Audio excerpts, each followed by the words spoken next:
verdade, falando diretamente sobre Crime e Castigo,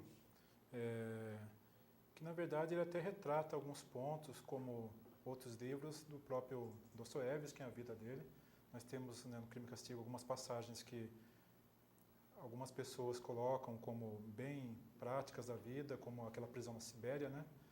Não tanto, lógico, não chega perto de um livro como O Jogador, mas sabemos que realmente tem algumas passagens. E para começar, já que nós temos aqui no programa um juiz federal e uma advogada que são apaixonados pela literatura, vamos começar pela parte de direito, né? Vamos começar com a área jurídica.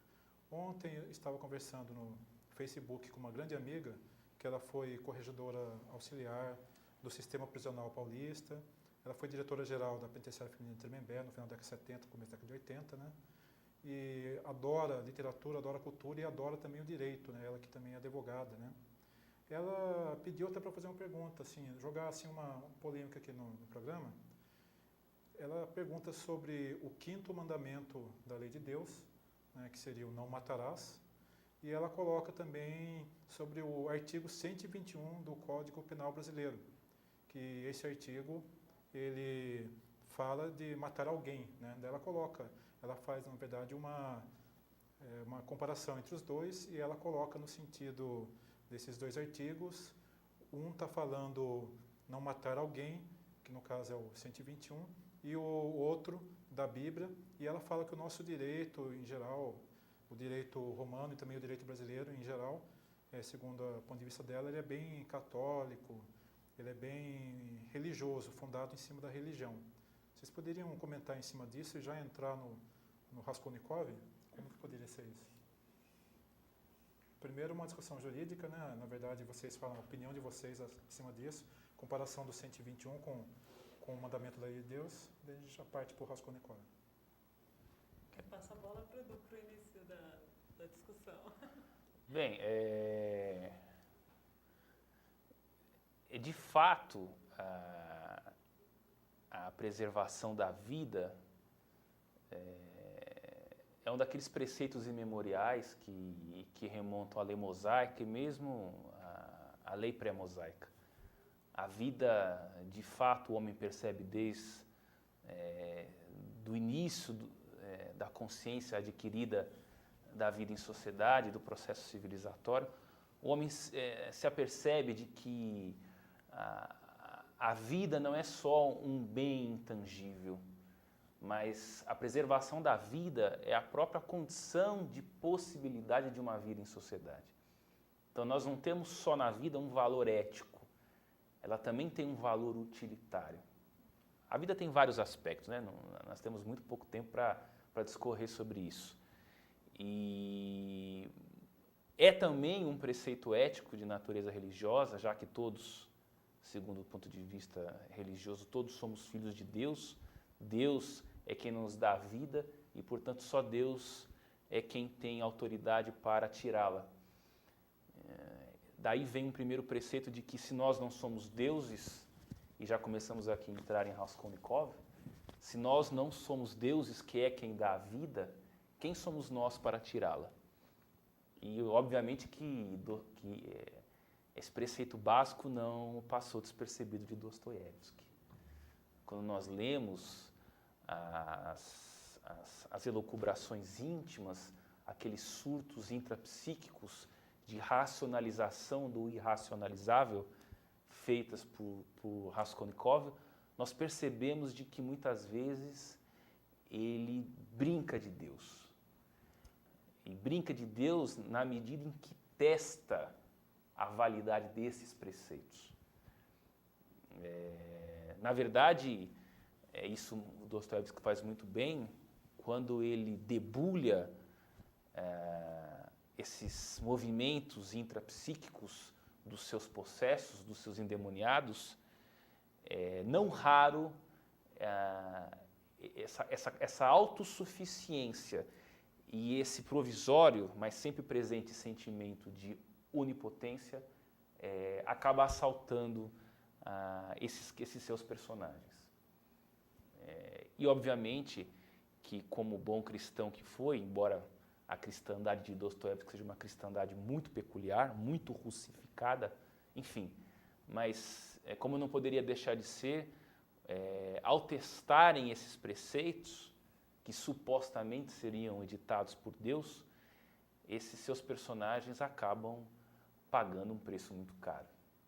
É interessante que ele começa no Crime e Castigo com um artigo, eu até achei muito interessante essa questão dessa nossa grande amiga, a Áurea, porque começa com um artigo 121, se fosse ocorrido no Brasil, né, do Código Penal, e acaba justamente o grande personagem Raskolnikov com uma Bíblia lá na Sibéria, nas mãos, como se fosse uma fonte de salvação. Bem interessante isso, né, Ana Paula? A linguagem jurídica, ela diverge da linguagem religiosa. Nós temos no comando do artigo 121, não matarás. Matar alguém. Porque aí nós já estamos falando da conduta negativa, ou seja, daquilo que está reprimida pela sanção. Então, matou alguém, a sanção é essa. Então, nós já estamos no verbo da realização do ato, né? Por isso que ela é uma linguagem diferente da linguagem religiosa. A linguagem religiosa já não está no verbo, ou seja, não está na ação de matar, está antes, está na precaução, não matarás. Então, a linguagem realmente da jurídica para a religiosa é uma linguagem diferente. A linguagem jurídica, ela está no verbo da ação. A linguagem religiosa está na precaução. Certo, Eduardo? Certo. E verificando sobre esse aspecto, nós vemos que Raskolnikov, ele começa na linguagem religiosa. Ou seja, ele começa toda aquela digressão na primeira parte do livro sobre eu posso matar? A vida dela vale a pena? Essa vida é uma vida que ela seria uma vida útil, né? A questão da utilidade da vida, se aquela vida ela seria uma vida para ser guardada ou se aquela vida era uma vida descartável. Porque se aquela vida fosse uma vida descartável, ele ainda nessa questão anterior, que é a religiosa, ele estaria resguardado. Ou seja, ele vai julgar se aquela pessoa teria uma vida útil ou não. Como se nós pudéssemos julgar no nosso dia a dia o que é útil ou não. Se aquela vida é útil ou não, se eu posso matar ou não. Né? Então ele está nessa fase. Na segunda fase, ele já está sofrendo matar alguém. Então ele já está na linguagem jurídica. Pronto, matei. E agora? A consequência será qual? Então, ele vai até o primeiro capítulo, a primeira parte do livro, ele vai exatamente na questão anterior. Ou seja, na questão religiosa, na questão em que a moral pesa muito. Né? E ele vai começar as desculpas dele do matar. Então, o verbo é não matarás, mas se essa vida, se eu pudesse trazer felicidade com o dinheiro que essa pessoa tem, no primeiro capítulo, eu traria benesse. Então, será que a benesse da vida, a benesse de todos esses bens repartidos entre as pessoas pobres, será que não seria melhor do que essa vida inútil dessa senhora? Ele vai julgar, ele vai colocar na balança quais os valores pesam mais. O valor vida, o valor trabalho, o valor dinheiro, o valor sociedade, o valor social. Ele vai colocando e vai deglutindo aquilo no primeiro capítulo. Dostoiévski não é um livro fácil de se ler. Não é um livro que você joga assim e se lê como um romance de cabeceira, não. É um livro que você vai ter que lidar com aqueles personagens, que eles são personagens difíceis. Por quê? Porque ele trata do gênero humano. Nós temos o bem e o mal dentro da gente. Então, esse bem e o mal está lá conflitando na parte religiosa. Então, ele está lá, um deglutindo o outro, para saber quem vai pesar mais na balança. Então, Raskolnikov, ele quer salvar a família dele de uma situação extremamente difícil. Ele quer ajudar mais pessoas e encontra na situação, ou seja, ele encontra que os fins, ou seja, o fim que ele teve, justificaria o meio que seria utilizado para aquele fim. E também é uma ideia do século XIX tratar disso. Os fins justificam os meios?